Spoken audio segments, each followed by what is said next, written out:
Hi, it's Susie with another quick exercise tip. Now today I'm going to talk to you about a simple exercise that you can do to work on the movement of the hips that we use when we're walking.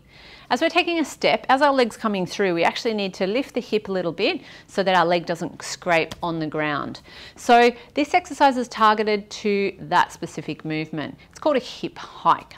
Now I'm going to use a foam roller for it, but at home you can use anything that's a cylinder that you have around. So an empty water bottle or a pool noodle or anything along those lines. And we're going to be using the wall. So I'm going to use the wall behind me. Now what you want to do first of all is find the crest of the hip.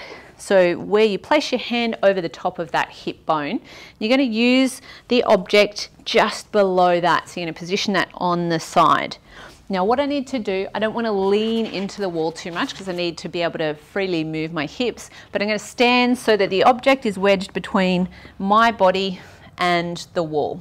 And then when I've got it into place, all I'm going to do here is try and slide it up the wall and back down.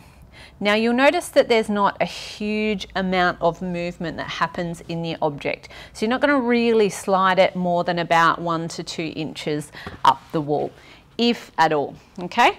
But the movement that we're aiming for, I'll just show you with my hands on my hips so you can see it, is that hitching of the hips up to the side, like so, okay?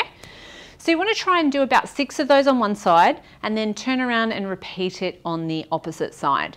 Now you shouldn't feel any pain or any discomfort, so if you do, it probably means that you're trying to put a little bit too much of that back movement into it. So just try and focus on a subtle lift of those hips to the side within that pain-free position. So I hope you've enjoyed today's tip. Stay safe, stay active, and I'll see you soon for another quick exercise tip.